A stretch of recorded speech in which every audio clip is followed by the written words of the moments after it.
मेरे प्यारे बच्चों, पिछले वीडियो में हम लोगों ने समास का परिभाषा, समस्त पद, सामासिक विग्रह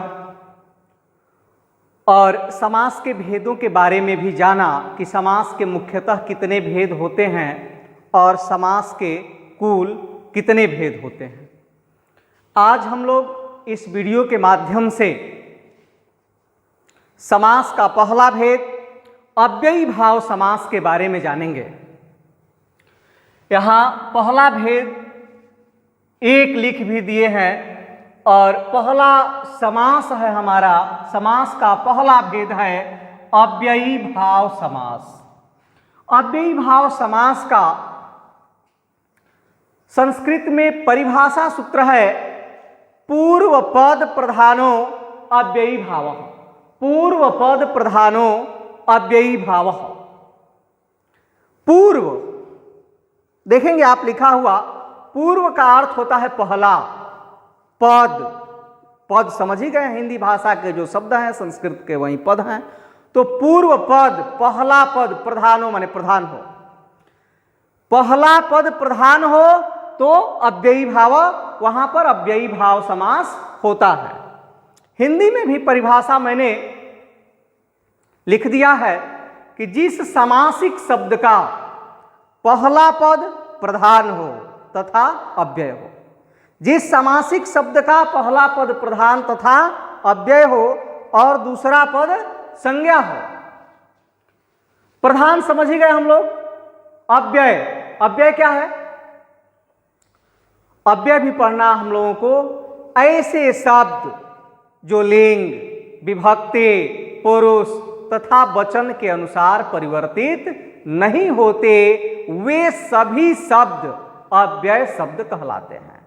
आगे हम लोग अव्यय के बारे में भी पढ़ेंगे, लेकिन यहां अव्यय इतना जरूर जान लें कि अव्यय किसे कहते हैं। तो ऐसे शब्द जो लिंग, विभक्ति, वचन, पुरुष के आधार पर परिवर्तित नहीं होते, वही पद अव्यय कहलाते हैं।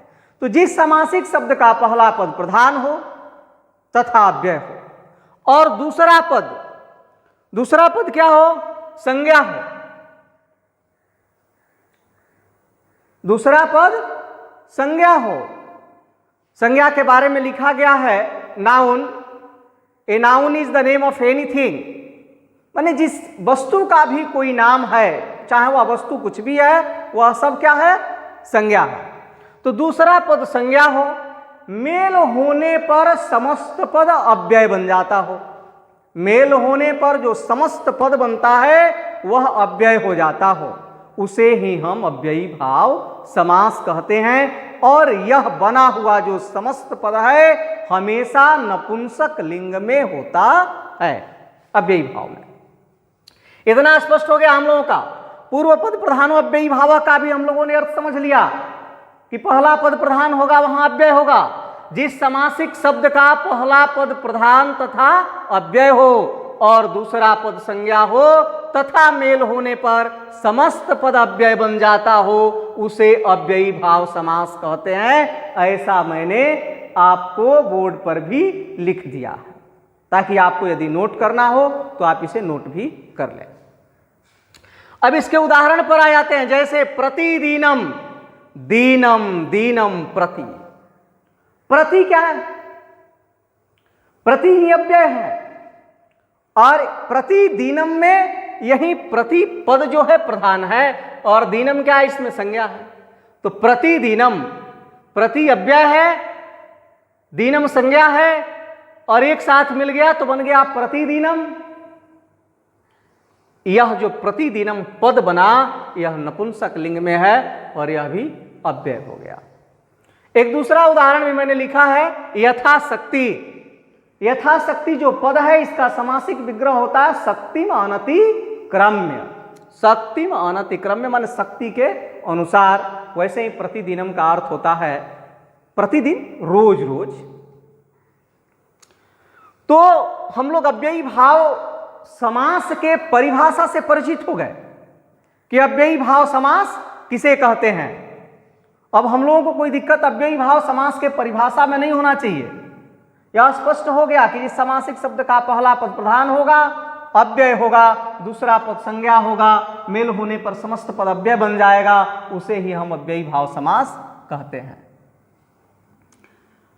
अब दूसरे सूत्र की तरफ चलते हैं और यह दूसरा जो सूत्र है यह महान आचार्य पाणिनि का है और यही जो है अव्ययी भाव समास का मूल है। अव्ययी भाव समास का मूल यदि कहा जाएगा तो यही सूत्र है। थोड़ा सा लंबा है, पढ़ने में आपको परेशानी होगी, लेकिन इसको खंड खंड करके मैंने समझाया है, वहां परेशानी नहीं होगी। देखिए यह सूत्र है आचार्य पाणिनि का, अव्ययम विभक्ति समीप समृद्धि व्यरिधि अर्थाभाव अत्यय संप्रति शब्द प्रादुर्भाव पश्चात आनुपूर्व योग पद्य सादृश्य संपत्ति साकल्यांत वचनेषु, यानी इतने पदों में जो है अव्ययी भाव समास होता है। एक एक पद्यों को मैंने निकाल लिया है। अव्ययी भाव समास कहां होता है? पहला विभक्ति, विभक्ति में होता है। तो यहां मैंने विभक्ति लिख दिया। विभक्ति के अनुसार मैंने लिखा अधिहरि। अधिहरि जो समासिक पद है इसका विग्रह होगा हरौ एति। हरौ, हरौ पद में कौन विभक्ति लगी है? सप्तमी। हरौ माने हरि में। अधिहरि, यहां अधि क्या है? अव्यय है, यही प्रधान है, और हरि क्या है? संज्ञा है। यह हमेशा जितना भी अव्ययी भाव समास में पद मिलेंगे, जो आपको बताया गया है कि पहला पद प्रधान तथा अव्यय होगा और दूसरा पद संज्ञा होगा, वैसे ही मिलेगा सब। तो अधिहरि हरौ इति, इसका समासिक विग्रह हो गया, इसका अर्थ होता हरि में। अब ये दो तीन पद आप लोगों के लिए लिख दिए हैं कि आप लोग इसका समासिक विग्रह स्वयं ही कर लेंगे। अधिगृहम, अधिवनम, अधिगंगम। अपने से भी कुछ क्रियाकलाप करें, क्या हो जाएगा? जैसे यहां अधिहरि हरविति, अधिगृहम, अधिगृहम का समासिक विग्रह क्या हो जाएगा? गृहे इति, घर में। अधिवनम, वने इति, सप्तमी लगेगा, इस बात का ध्यान रखेंगे विभक्ति में। अधिगंगम, गंगायाम इति। अब हम विभक्ति के बाद कहां पहुंच जाते हैं? समीप। समीप का अर्थ होता है नजदीक। तो नजदीक अर्थ में भी होता अव्ययी भाव समास उपगंगम। उप क्या है? अव्यय है। गंगा क्या है? संज्ञा। उपगंगम, इसका समासिक विग्रह हो जाएगा गंगाया समीपम। अर्थ क्या हो जाएगा? गंगा के नजदीक। यहां गंगा जो पद है उसमें कौन सी विभक्ति लगी है? षष्ठी।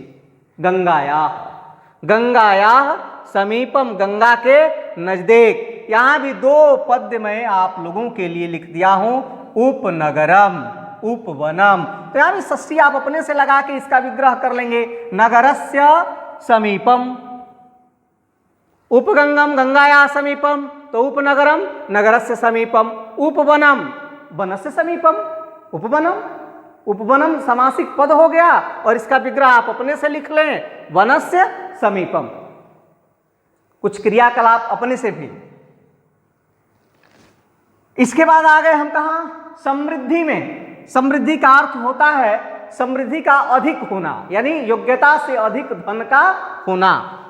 यहां समृद्धि का यही अर्थ है। सुमद्रम, सुमद्रम समासिक पद है, इसका विग्रह क्या हो जाएगा? मद्राणाम समृद्धि है, यानी मद्र देश की समृद्धि, मद्रवासियों की समृद्धि मैंने यहां लिख दिया है। समृद्धि के बाद सूत्र में आया है व्यरिधि पद। व्यरिधि, व्यरिधि का अर्थ होता है नाश। इससे पद बना दुर्यवनम। दुर्यवनम का क्या हो गया? समासिक विग्रह वही यवना नाम व्यरिधि है। दुर्यवनम यवना नाम व्यरिधि, यवनों का नाश, यानी व्यरिधि। व्यरिधि का प्रयोग कहां होता है? नाश अर्थ में होता है। यवना नाम व्यरिधि, यवनों का नाश। इसके बाद क्या हो गया? अर्थाभाव, इसके बाद हो गया अर्थाभाव। अर्थाभाव का अर्थ क्या होता है? अभाव या कमी। अब अभाव या कमी में क्या बता? निर्मक्षिकम, समासिक पद इससे संबंधित है। अर्थाभाव में निर्मक्षिकम, और निर्मक्षिकम का विग्रह क्या लिखे हम आप लोगों के सामने? मक्षिकाणाम अभाव एते। निर्मक्षिकम का सामासिक विग्रह हो जाएगा मक्षिकाणाम अभाव इति, यानी मच्छरों का अभाव। वहां किसका अभाव है? मच्छरों का अभाव अर्थ में भी अव्ययी भाव समास होता है। अब निर्जनम और निर्गंधम दो पद आप लोगों के लिए लिख दिए। तो निर्जनम का भी यदि आप सामासिक विग्रह करेंगे तो क्या हो जाएगा? जनानाम अभाव निर्जनम, यानी जहां कोई भी आदमी नहीं है। निर्गंधम गंधानाम अभाव, जहां कोई गंध नहीं है। इसके आगे बढ़ते हैं तो आ जाता है क्या? अत्यय। अत्यय में भी अव्ययी भाव समास होता है, और अत्यय का अर्थ क्या होता है? अधिकम, यानी अधिक। अतिहीमम, अति, अति जहां लग जाता है वहां बहुत अधिक हो जाता है। अतिहीमम, और अतिहीमम का विग्रह क्या हो जाएगा? सामासिक विग्रह हीमस्य अत्ययः इति। इस पर ध्यान देना होगा कि अतिहीमम है तो जो हिम संज्ञा पद है उसमें कौन सी विभक्ति लगेगी? तो हिमस्य अत्ययः इति बन जाएगा अतिहीमम। इससे भी संबंधित एक शब्द मैं आप लोगों के लिए लिख दिया हूं, और वह पद है अति कष्टम। वहां भी कष्ट में षष्ठी लगा देंगे आप, कष्टस्य अत्ययः इति अति कष्टम। और आगे आ गए असंप्रति। असंप्रति का अर्थ होता है अब उचित नहीं होना। अब तक तो ठीक था लेकिन अब उचित नहीं होना, माने अति निद्राम। इससे बनने वाला पद क्या है? जो असंप्रति में सब अव्ययी भाव समास है। अव्ययी भाव समास बता रहा है कि कहां कहां होता है, तो असंप्रति में भी होता है। और असंप्रति का ये पद क्या है? अति निद्रम। और अति निद्रम का विग्रह क्या हो जाएगा? निद्रा संप्रति न युज्यते, यानी अब सोना ठीक नहीं है। अब असंप्रति के बाद आ जाता है शब्द प्रादुर्भाव। शब्द प्रादुर्भाव का अर्थ होता है शब्द का प्रकाश। शब्द का प्रकाश। इससे बनने वाले पद हैं इति हरि, और इति हरि समासिक पद का समासिक विग्रह होगा हरि शब्दस्य प्रकाशः, यानी ये शब्द के प्रकाश अर्थ में ही प्रयुक्त होता है शब्द प्रादुर्भाव। अब उसके बाद इस सूत्र का अगला जो शब्द है वह है पश्चात, कि पश्चात में भी अव्ययी भाव समास होता है। पश्चात शब्द का अर्थ होता है पीछे। इसमें बनने वाला पद है अनुविष्णु। अनुविष्णु का सामासिक विग्रह होगा विष्णोः पश्चात इति, यानी विष्णु के पीछे। आप लोगों के लिए भी मैंने दो शब्द यहां लिख दिया है, अनुशिवम और अनुगृहम। अनुशिवम का ठीक वैसे ही बन जाएगा अनुगृहम का, और एक पद है अनुनगरम। से विष्णु के पीछे वैसे ही शिव के पीछे शिवस्य पश्चात इति, गृहस्य पश्चात इति और नगरस्य पश्चात इति, इनका भी विग्रह हम लोग अपने से लिख लेंगे। आगे योग्यता अर्थ में भी अव्ययी भाव समास होता है आचार्य पाणिनि के अनुसार, और योग्यता का अर्थ होता है योग्य। इससे बनने वाला पद है अनुरूपम। अनुरूपम का सामासिक विग्रह होगा रूपस्य योग्यम इति। रूपस्य योग्यम इति, यानी रूप के योग्य। अनुदानम दानस्य योग्यम इति, अनुनगरम नगरस्य योग्यम इति। आगे हम लोग आ गए विप्सा अर्थ में भी अव्ययी भाव समास होता है, और इसका विप्सा का अर्थ होता है द्विरुक्ति। द्विरुक्ति के अर्थ में, द्विरुक्ति माने एक ही पद को दो बार कहा गया हो। जैसे द्विरुक्ति में है प्रतिदिनम, दीनम दीनम प्रति। दीनम दीनम जो पद आया है वह 2 बार आया है, इसीलिए द्विरुक्ति कहा गया है कि 2 बार उसे कहा गया। प्रतिदिनम यानी रोज रोज, जैसा कि हम समास के उदाहरण में भी आप लोगों को बताए थे। और प्रतिनगरम, ठीक वैसे ही जैसे प्रतिदिनम बना है, प्रतिदिनम का विग्रह हुआ है, वैसे ही हम प्रतिनगरम का भी सामासिक विग्रह अपने से कर लेंगे। क्या कर लेंगे? नगरम नगरम प्रति बराबर प्रतिनगरम। आगे अनतिक्रम्य, बड़ी इंपॉर्टेंट है। पश्चात, योग्यता, विप्सा, अनतिक्रम्य, ये सब हमारे मैट्रिक परीक्षा के लिए या भिन्न भिन्न परीक्षाओं के लिए इनसे बनने वाले पद अत्यंत ही महत्वपूर्ण हैं। तो हम लोग पढ़ रहे थे यहां अनतिक्रम्य। अनतिक्रम्य पद का अर्थ होता है सीमा के भीतर रहते हुए, एक सीमा के अंदर रहते हुए। इससे बनने वाला पद है अव्ययी भाव समास में यथाशक्ति। यथाशक्ति का सामासिक विग्रह होगा शक्तिम अनतिक्रम्य, यानी शक्ति के अनुसार, शक्ति के अनुसार। वैसे ही यथा कालम, यथा कालम का भी विग्रह आप अपने से अपने नोटबुक में लिख देंगे, कालम अनतिक्रम्य यथा कालम। आगे है आनुपूर्व्य। आनुपूर्व्य का अर्थ होता है क्रम से, इसके अर्थ में भी अव्ययी भाव समास होता है और इससे बनने वाला पद है अनुज्येष्ठम। अनुज्येष्ठम का सामासिक विग्रह है ज्येष्ठस्य आनुपूर्वेण इति। यानी ये क्या है? क्रम से, क्रम के अनुसार, ज्येष्ठस्य आनुपूर्वेण, यानी ज्येष्ठता के अनुसार। अनुगोत्रम, गोत्रस्य आनुपूर्वेण इति, गोत्र के अनुसार।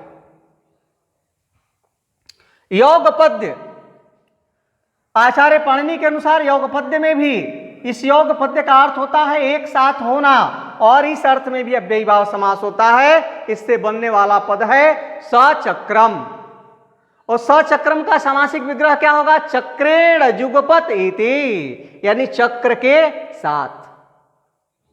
सपुस्तकम, तृतीया लगा है, पुस्तकेन युगपत इति, पुस्तकेन युगपत इति लिखेंगे। इसके बाद आगे इस सूत्र में हमें मिलता है सादृश्य पद, कि सादृश्य पद में भी अव्ययी भाव समास होता है, और सादृश्य पद का अर्थ होता है समानता।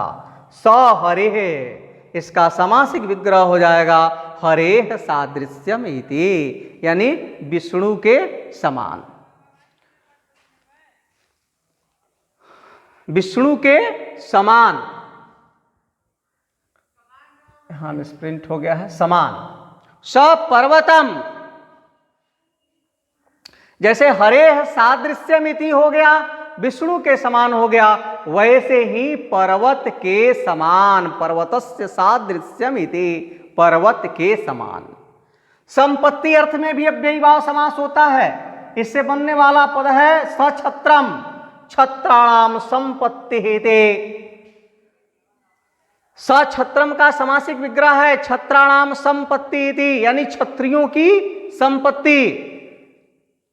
और इस सूत्र का अंतिम शब्द है साकल्य, और साकल्य का अर्थ होता है सबको शामिल कर। इससे बनने वाले पद्य हैं सत्रिणम। सत्रिणम का सामासिक विग्रह है त्रेणम अपे न परित्यज्यते, यानी त्रीण को भी न छोड़ते हुए। तो इतने पदों में आचार्य पाणिनि ने बताया कि इतने पद यदि रहेंगे, विभक्ति, समीप, समृद्धि, व्यर्धि इत्यादि जो आपके सूत्र में लिखा हुआ है, इतने पद्य जब रहेंगे तो इन समस्त पद्यों के साथ अव्ययी भाव समास होता है, और इसे हमेशा ध्यान रखेंगे। आगे एक और नियम है, एक अक्षणा पद है, कह रहा है कि अक्षणा के साथ प्रति, परम, समम और अनु, इन शब्दों का योग होने पर, इन शब्दों से जुड़ने पर अव्ययी भाव समास होता है। जैसे यहां लिखे हैं प्रति, प्रति के साथ यदि अक्षणा पद जुड़े तो अक्षणा प्रति क्या बन जाएगा? प्रत्यक्षम, प्रत्यक्ष सामने। यदि परम के साथ जुड़े अक्षणा पद ही जुड़ रहा है, चाहे वह प्रति के साथ जुड़े, परम के साथ जुड़े, समम के साथ जुड़े या अनु के साथ जुड़े, तो वहां भी अव्ययी भाव समास होता है। परम के साथ जुड़ेगा अक्षणा परम तो क्या बन जाएगा? परोक्षम।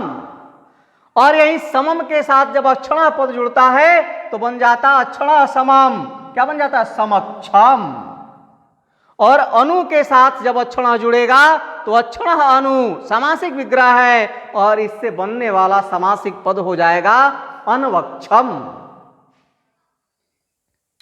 अभी इतने सूत्रों के माध्यम से और इतने पदों के द्वारा हम लोगों ने अव्ययी भाव समास को समझने का प्रयास किया है। इस प्रकार से अव्ययी भाव समास होते हैं और यह बिल्कुल स्पष्ट हो गया है, जो हम जान गए हैं परिभाषा सूत्र से ही, कि जिस समासिक शब्द का पहला पद प्रधान होगा अव्यय होगा, दूसरा पद संज्ञा होगा, मेल होने पर जब समस्त पद अव्यय बन जाता है, नपुंसक लिंग में समस्त पद होता है, उसे ही हम अव्ययी भाव समास कहते हैं। और अव्ययी भाव समास के भिन्न भिन्न उदाहरण और पदों से हम लोग परिचित होते हुए इसे जाने। आगे अब हम लोग तत्पुरुष समास को पढ़ेंगे। अगला जो हम लोगों का वीडियो होगा वह तत्पुरुष समास का होगा। आप लोगों से मेरा निवेदन होगा कि यदि अव्ययी भाव समास का यह वीडियो आप लोगों को अच्छा लगा हो तो आप लोग इसे लाइक करें, शेयर करें, और अभी तक यदि आपने मेरे चैनल को सब्सक्राइब नहीं किया है तो सब्सक्राइब अवश्य करें। फिर आगे मिलते हैं तत्पुरुष समास के साथ। धन्यवाद।